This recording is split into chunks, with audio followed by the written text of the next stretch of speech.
Okay, this is question 8.7, part 2, about wind power.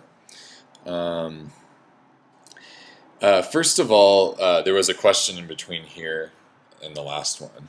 That question was, state two possible reasons why it's impossible to convert all of the available energy of the wind into electrical energy. Okay, first reason is that you can't have the wind speed drop to zero. So it can't hit the wind turbine and expel all of its energy, and then you have zero. Um, the wind speed is 0 meters per second on the backside of the turbine.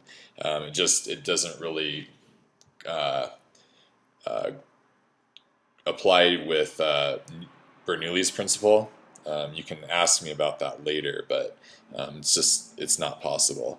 Also, there's a lot of friction in the wind turbine, and that friction turns some of the energy that's extracted from the wind into heat instead of electricity. Okay. Uh, Part C. Air is incident normally on the wind turbine, so it's perpendicular to the blades, and passes through the turbine blades without changing direction. The following data are available. Okay, I'm going to let you read them here. Okay. These are all my givens. My unknown is to determine the power extracted by the wind turbine. And what I want to do here is I want to use that equation that I found in the last problem that I showed you. Kinetic energy equals 1/2 rho times v cubed pi r squared. Okay, and what I have to do here, this is my analyze step. I have to find the difference between the initial kinetic energy and the final kinetic energy of the wind. Okay.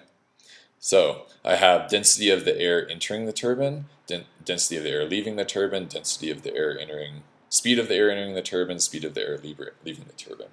Okay, and then I got my blade length. So for kinetic energy initial, what I'm going to do is I'm going to say 1/2 KEI equals 1/2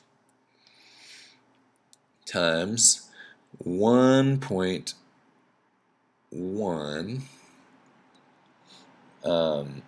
kilogram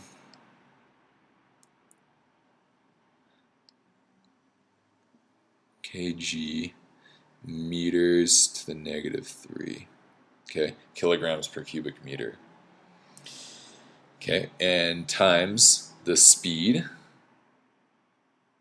which is 9.8 meters per second. 9.8 meters times seconds to the -1. And I'm going to cube that times 3.14. I'm just going to write pi though, but times 3.14 times 25 meters squared. All right. And you might want to pause the video and calculate that out. All right. Right now I'm going to show you how I'd cancel out these units here. So here I have meters to the -3. And here I have meters to the +3.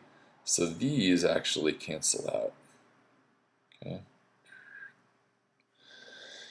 I'm left with kilograms. I can't cancel that out, and I'm left with meters squared per second.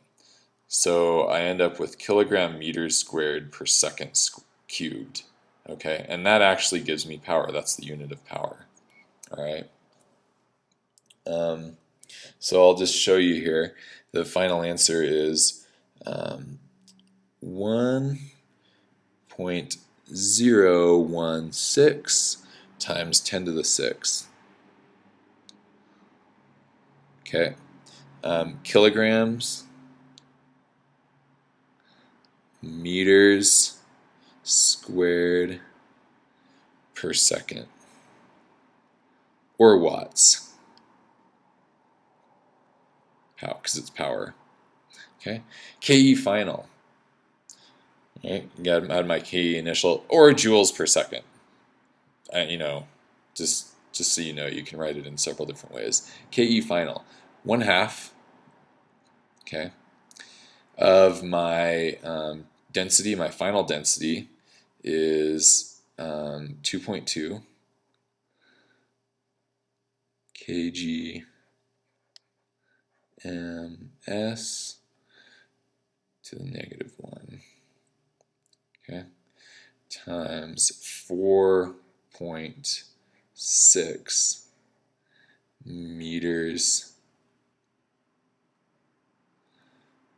per second to the -1. And I'm gonna put this in brackets because it's so big. This is all cubed. Okay, times pi times 25 meters squared. Okay. Stop it right now. Stop the video and do the calculation yourself. KE final is equal to 2.1 times 10 to the 5th. Okay. Joules.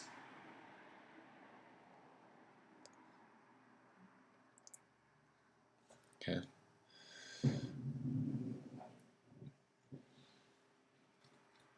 So that's the final power that the wind has in the initial.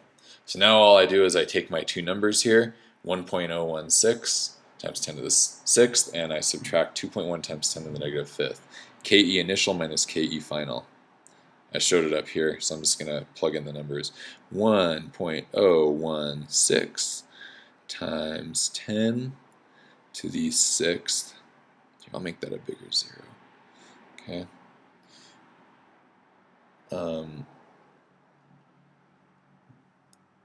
Watts minus 2.1 times 10 to the -5th watts equals, and now stop it, do this calculation on your own to practice putting the numbers in your calculator. Okay, 8.1 times 10 to the 5th watts, or joules per second. All right, and that is the end of that question. So my final answer would be the power extracted is 8.1 times 10 to the 5th watts. All right, see you in the next video.